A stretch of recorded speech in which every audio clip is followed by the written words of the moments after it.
दिल्ली हूँ। मैंने देखा राजमाता ने परमाल को आल्हा और उदल को अपने साथ रखने का परामर्श दिया। परमाल का सैनिक मलखान से मिला आल्हा और उदल के लिए। इधर आल्हा और उदल की मुंह बोली बहन फुलवा और उसका पति महेंद्र सिंह आल्हा और उदल की प्रतीक्षा कर रहे थे।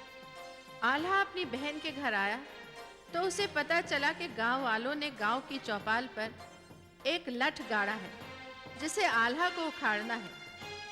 वो जब गांव की चौपाल पर पहुंचा और उसने जमीन में गड़ा हुआ वो लठ देखा तो उसे पता चला कि ये लठ नहीं बबूल का पेड़ है। आल्हा ने जय भवानी कह के वो लठ तो उखाड़ दिया, मगर शक्ति के इस प्रदर्शन में उसके मुंह से खून की धार बह निकली और तभी गांव वालों ने उस पर हमला कर दिया। उसी समय उदल वहां पहुंच गया और उसने गांव वालों को उनके षड्यंत्र की सजा दी। फुलवा ने भी अपने नीच और कमीने पति का गांव ही नहीं, उसे भी ये कहकर छोड़ दिया कि वो आल्हा और उदल का शत्रु है।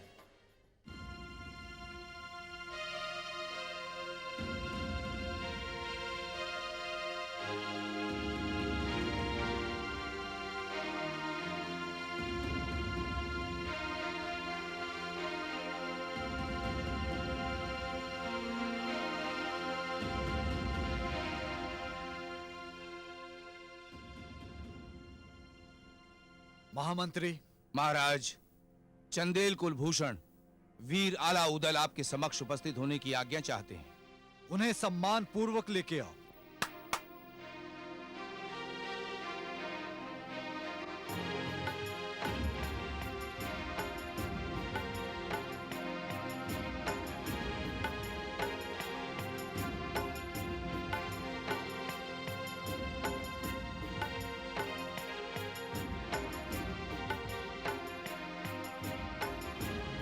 महाराज, परमाल की सेवा में आला और उदल का प्रणाम स्वीकार हो। वीर शिरोमणि आला उदल का इस दरबार में स्वागत है। महाराज, यह हमारा सौभाग्य है कि आपने हमें याद किया। सारा संसार जानता है आप दोनों वीरता की मूर्ति हैं। पराक्रम तो आप दोनों के पीछे पीछे चलता है। हम सब आपकी उत्सुकता से यहां प्रतीक्षा कर रहे थे और हमारे साथ साथ पान का बीड़ा भी आपकी प्रतीक्षा कर रहा है। महाराज, ये क्या है? वीराला, हमारे चंद सैनिकों ने गढ़ी सिरसा में पृथ्वीराज चौहान के एक अंगरक्षक भवानी सिंह और उसकी पत्नी के साथ अनुचित व्यवहार किया और भवानी सिंह की पत्नी ने इस बात की शिकायत पृथ्वीराज चौहान से की क्योंकि उसके पति को हमारे सैनिकों ने बंदी बना लिया था। मगर उसकी पत्नी के विचार से उसका पति मर चुका था, इसलिए उसने पृथ्वीराज चौहान से अपने पति के शव की मांग की और पृथ्वीराज चौहान ने गढ़ी सिरसा पे चढ़ाई करके ना केवल अपने अंगरक्षक की जान बचाई बल्कि गढ़ी सिरसा पे अपना अधिकार भी जमा लिया। वीराला, इस समय गढ़ी सिरसा पृथ्वीराज चौहान के अधिकार में है और आपके सामने ये बीड़ा है। आप ये बीड़ा उठाकर हमें हमारा खोया हुआ सम्मान वापस दिला दीजिए।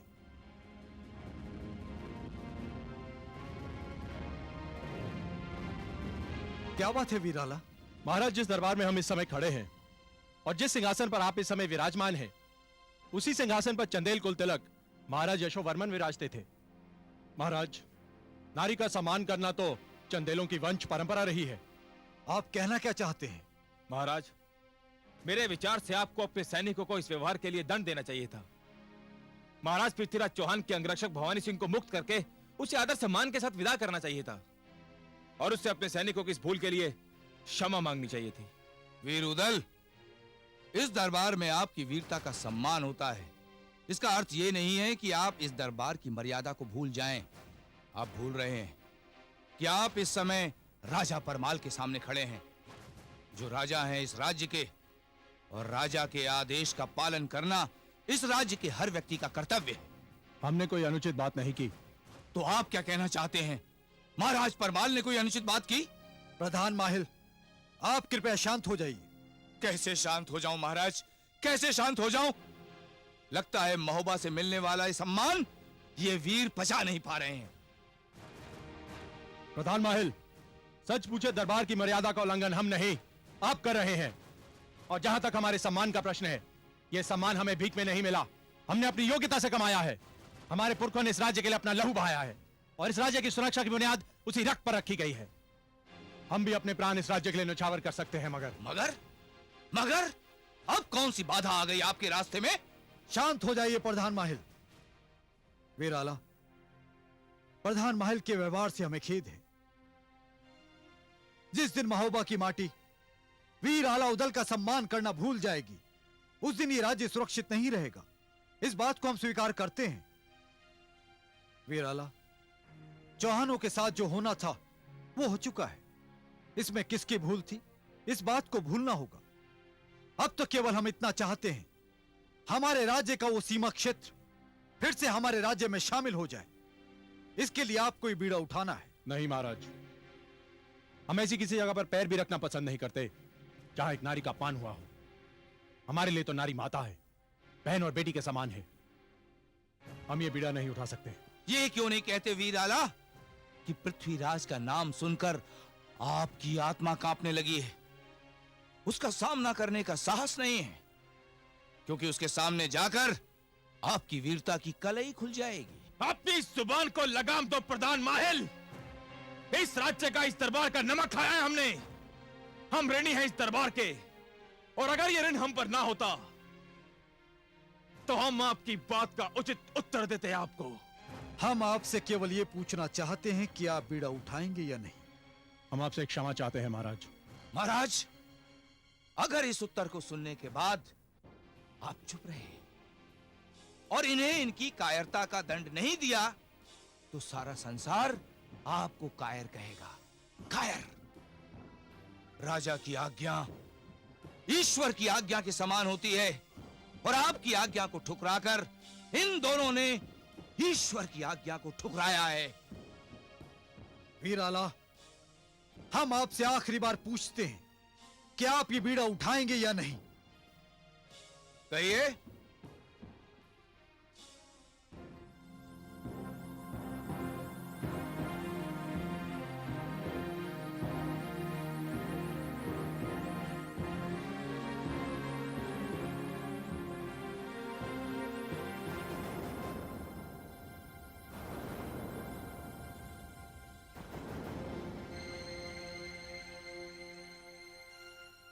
महाराज, हम विवश हैं।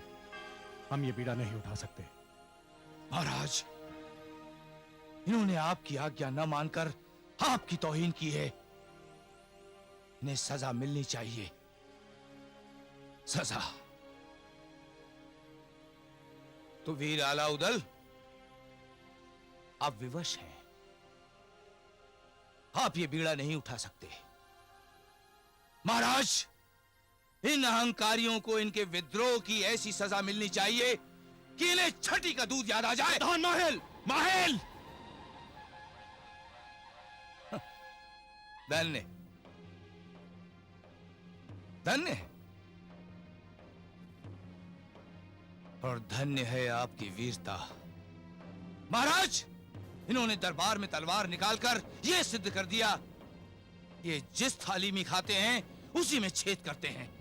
इनकी वीरता एक ढोंग है, ढकोसला है। इस सम्मान के नहीं, केवल दंड के अधिकारी हैं। प्रधान माहिल! बस वीर आला, आज तक हम आपकी वीरता का सम्मान करते रहे, किंतु इस समय आपने जो व्यवहार किया है वो सरासर अपमान है हमारा। आपने इस समय हमारे सामने तलवार निकालकर यह सिद्ध कर दिया है कि आप इस राज्य के वफादार नहीं, गद्दार हैं। और महाराज, आपका अपमान करने वाला इस दरबार में तो क्या, इस राज्य में नहीं रह सकता। वीराला, आपको प्रधान माहिल से क्षमा मांगनी होगी। क्षमा? एक ऐसे चापलूस से क्षमा? एक ऐसे अज्ञानी से क्षमा जिसने अपने व्यवहार के कारण अपने ही राज्य को संकट में डाल दिया है? नहीं महाराज, हम इससे क्षमा नहीं मांगेंगे। महाराज, और कितना अपमान होगा मेरा इस दरबार में। वीराला, आपने इस दरबार में प्रधान माहिल का अपमान करने का अपराध किया है। यदि आपने अभी क्षमा नहीं मांगी तो? महाराज, हमने कोई अपराध नहीं किया है। अगर हम अपराध करते तो एक छोटे बालक से भी क्षमा मांग लेते। मगर हम देख रहे हैं कि इस दरबार में बीड़ा न उठाने के बदले एक झूठा कलंक हमारे माथे पर मढ़ने की कोशिश की जा रही है। महाराज, ऐसे झूठे अपराध के लिए तो हम ईश्वर से भी क्षमा नहीं मांगेंगे। तो ठीक है, अब आप हमारा निर्णय भी सुन लीजिए। नहीं महाराज, आपको अपना निर्णय सुनाने की कोई आवश्यकता नहीं। आपका निर्णय तो हम प्रधान माइल के मुख से पहले सुन चुके हैं। आप इस राज्य के राजा हैं और आपके आदेश का पालन तो होना चाहिए। हम आपके आदेश का सम्मान करते हैं और आपको वचन देते हैं कि हम आज और इसी समय महोबा राज्य छोड़ के चले जाएंगे।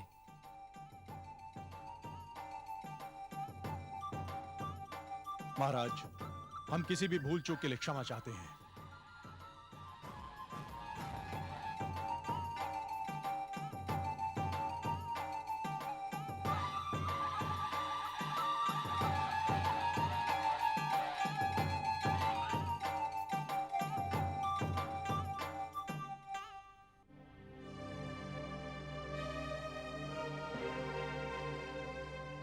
अन्नदाता की जय हो। कहो, क्या समाचार लाए हो? समाचार तो बड़ा विचित्र है महाराज। हैं? बड़ा विचित्र समाचार? हाँ महाराज, महोबा नरेश, महाराज परमाल ने वीर शिरोमणि आला और उदल दोनों भाइयों को अपने राज्य से निकल जाने का आदेश दिया है महाराज। ये क्या कह रहे हो? हाँ महाराज, महोबा में ऐसा ही हुआ है। कारण? कारण उनका कहना था कि महाराज परमाल के सैनिकों ने एक औरत के आबरू लूटने की कोशिश की, जबकि पृथ्वीराज चौहान ने नारी सम्मान की रक्षा के लिए गढ़ी सिरसा पर चढ़ाई की। इसमें महाराज परमाल के सैनिकों का दोष था। और जब जब नारी सम्मान की रक्षा की बात चलेगी, आला और उदल दोनों भाई कभी भी उसके विरुद्ध किसी का साथ नहीं देंगे। बस इस बात से क्रुद्ध होकर महाराज परमाल ने आला और उदल दोनों भाइयों को अपने राज्य से निकल जाने का आदेश दे दिया।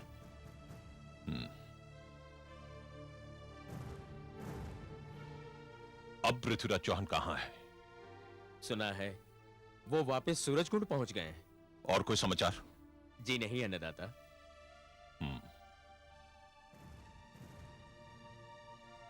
तुम जा सकते हो। जो आज्ञा अन्नदाता।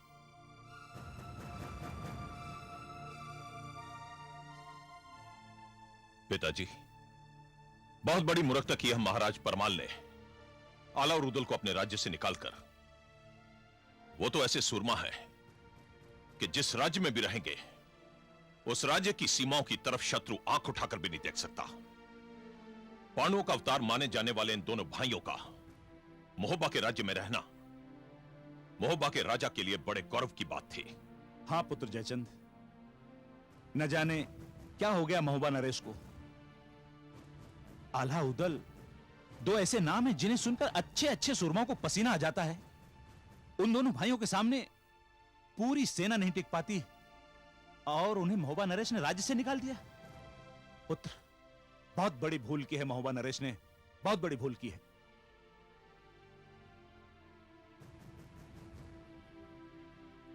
पिताजी, जो भूल महाराज परमाल ने की है उसे हम तो सुधार सकते हैं ना। वो कैसे पुत्र? पिताजी, इससे पहले कि ये दोनों किसी और के दरबार में चले जाएं, हम उन्हें अपने दरबार में आने का निमंत्रण देते हैं। तो क्या वो हमारा निमंत्रण स्वीकार कर लेंगे? पिताजी, ये जो वीर होते हैं ना, इनका सीना तो होता है फौलाद का, लेकिन दिल होता है मोम का। बड़े भावुक होते हैं ये लोग, सम्मान के भूखे। इनके शरीर में बल तो होता है हाथी का, लेकिन बुद्धि होती है चींटी की। पिताजी, यदि हम उन्हें अपने सर आंखों पर बिठा लें तो वो हमारे लिए अपना सर भी कटा सकते हैं। आज कनौज को ऐसे ही महारथियों की जरूरत है पिताजी, जो लाभ महाराज परमाल इनसे नहीं ले सके वो लाभ हम इनसे लेंगे। मगर पुत्र, उनके पास हमारा निमंत्रण लेकर जाएगा कौन? पिताजी, इस शुभ काम के लिए हम अपने राजपुरोहित को भेजेंगे। उनसे अच्छा व्यक्ति इस काम के लिए और कोई नहीं हो सकता। तो पुत्र, हम प्रतीक्षा करेंगे उन वीरों की जो कन्नौज जाकर उत्तर बनेंगे पृथ्वीराज चौहान का। पिताजी, बादल से बादल टकराएंगे तो बरसात तो होगी ही, लेकिन इस बरसात में पानी नहीं, खून बरसेगा, खून।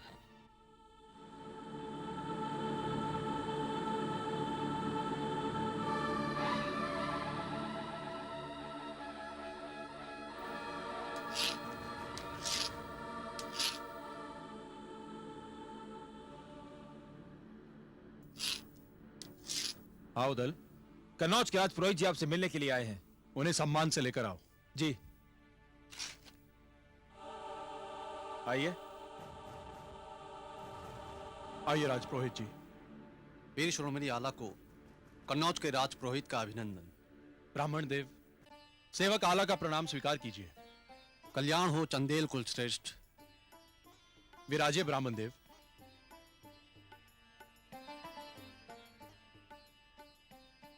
महाराज जयचंद ने आप दोनों भाइयों से दरबार में पधारने की प्रार्थना की है।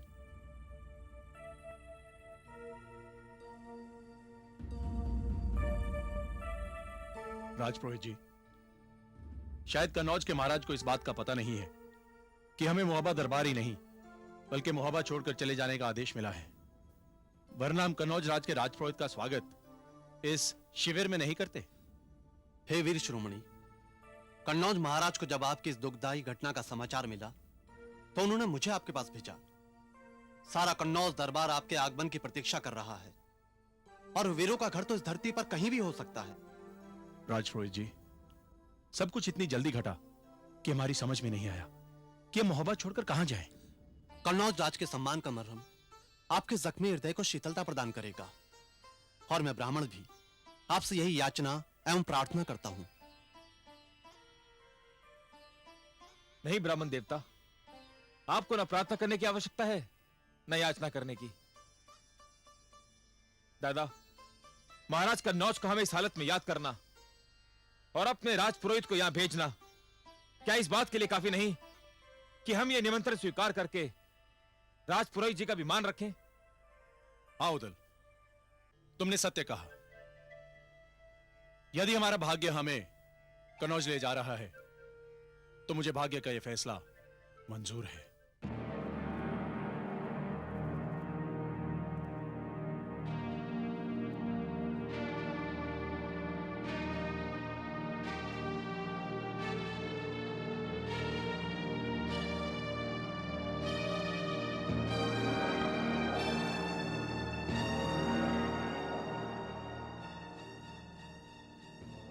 अन्नदाता की जय हो। वीर शिरोमणि आला उदल राजपुरोहित के साथ दरबार में उपस्थित होने की आज्ञा चाहते हैं।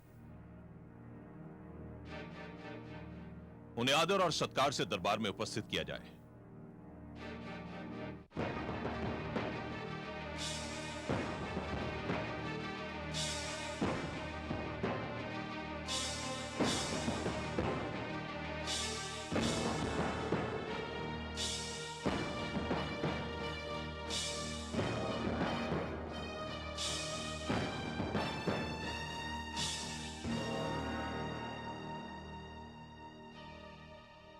कन्नौज नरेश की सेवा में हम आला और उदल का सादर प्रणाम।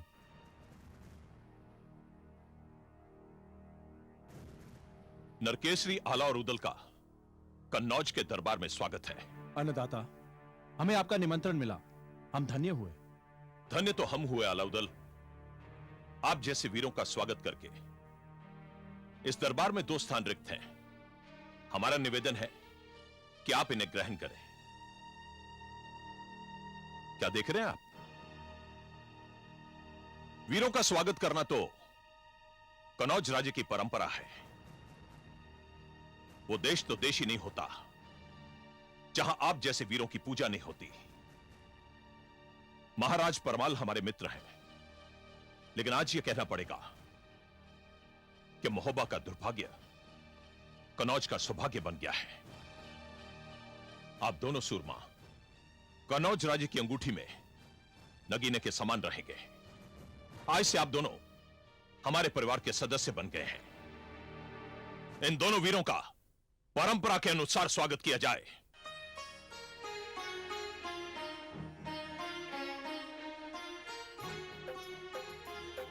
महाराज की जय हो। लीजिए, हमारे राज्य में मेहमानों के स्वागत की यही परंपरा है।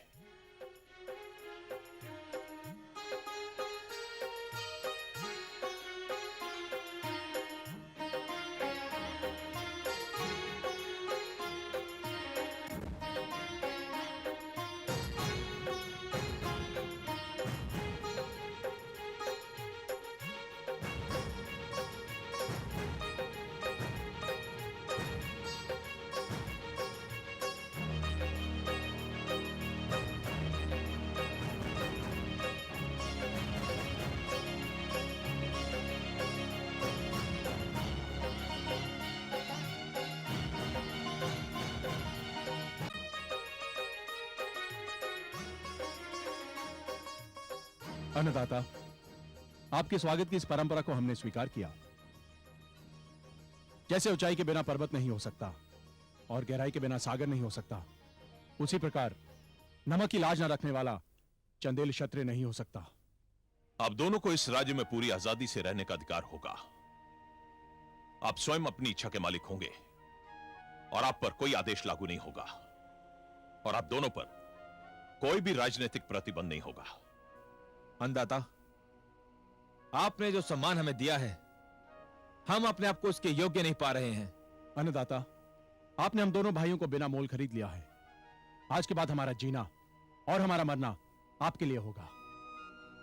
और हम भी आपको वचन देते हैं कि हमारे राज्य में आपकी हैसियत एक सेवक की नहीं, एक मित्र की होगी।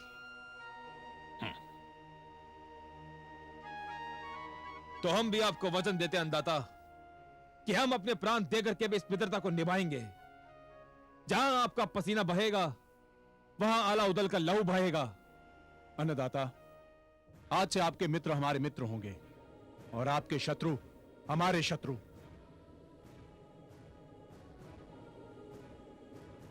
आल्हा और उदल के आने से पृथ्वीराज का उत्तर तो हमें मिल गया। अब देखना यह है कि चकोरी अनंगपाल के साथ क्या करती है।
चकोरी,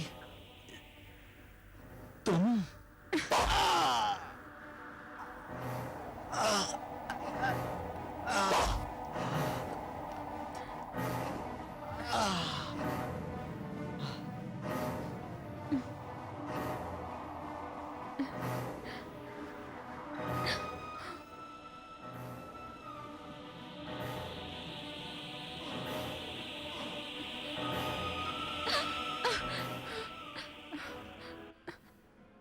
क्यों चकोरी, तू इस विचार से ही घबरा गई? तो इसे वास्तविकता का रूप कैसे देगी? ये तो कर्तव्य है तेरा, इसीलिए तो तू कन्नौज से यहां तक आई थी। चकोरी, प्रेम और कर्तव्य साथ साथ नहीं चलते। मैं किसी से प्रेम नहीं करती, मैं तो सिर्फ अपने कर्तव्य को मानती हूं। झूठ भूल रही है तू। तू अपने कर्तव्य को भूल चली है चकोरी। कवि चंद्रवरदाई तेरे मस्तिष्क से तेरे दिल में उतर चला है। नहीं, मैं उसे अपने दिल से निकाल दूंगी। नहीं, तू उसे अपने दिल से नहीं निकाल सकती। मैं निकाल दूंगी। नहीं निकाल सकती। नहीं, मैं निकाल दूंगी।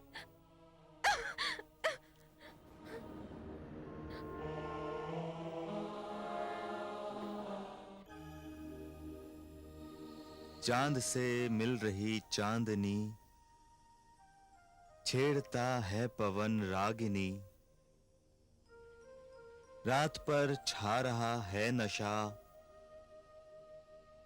झूमने अब लगी हर दिशा।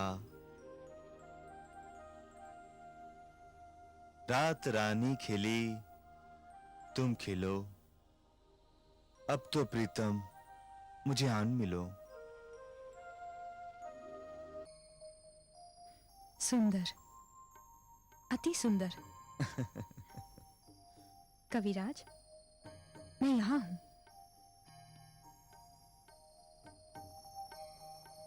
चकोरी तुम? क्यों कविराज, मुझे यहां देखकर आश्चर्य हुआ? आश्चर्य भी हुआ और प्रसन्नता भी। मैं तो सोच रहा था कि मैं कल्पना के संसार में हूं, मगर तुमने यहां पर आकर मेरी कल्पना को एक सुंदर आकार दे दिया है। कविराज, हर सुंदर वस्तु नजर का धोखा होती है। मगर तुम्हारा रूप कोई धोखा तो नहीं, वो तो प्रेरणा है मेरे लिए। इसी रूप ने मेरी कल्पनाओं को प्रेम के ऐसे संसार में पहुंचा दिया है जहां से लौट कर आना मेरे लिए नामुमकिन है। चकोरी, जब मैं सिरसा युद्ध में था तब भी तुम्हारी कल्पना मेरे साथ थी। अगर यह सुनकर तुम प्रसन्नता का अनुभव करती हो तो मैं ये कहता हूं कि मैं अपने इस सपनों की मूर्ति से प्रेम करने लगा हूं। कविराज? हाँ चकोरी, इस अग्नि को तुमने ही जलाया है मेरे मन में और मुझे कवि से प्रेमी बना दिया। कविराज, मुझे इस प्रेम कहानी के अंत से डर लगता है, क्योंकि अक्सर ऐसी प्रेम कहानियों का अंत सुखद नहीं होता। इस कहानी का अंत जरूर सुखद होगा, मगर चकोरी, जिस कहानी ने अभी अभी जन्म लिया, तुम अभी से ही उसके अंत के बारे में क्यों सोचने लगी? इसलिए कविराज कि चकोरी को अपने भाग्य पर विश्वास नहीं है। चकोरी तो तकती रहती है चंदा को, मगर जब आकाश पर चंदा नहीं होता तो जानते हैं क्या हाल होता है चकोरी का?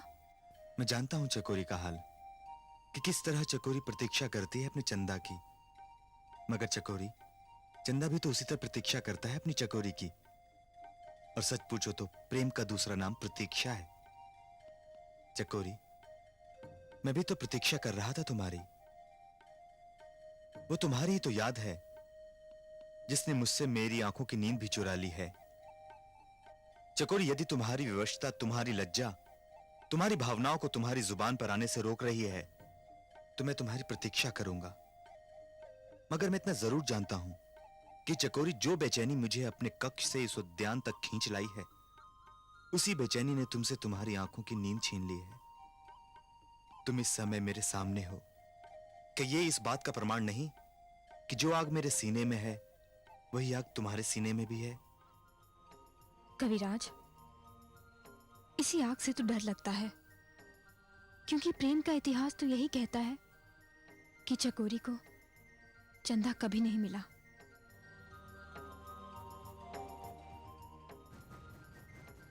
चकोरी, मैं प्रेम के इतिहास को बदल दूंगा।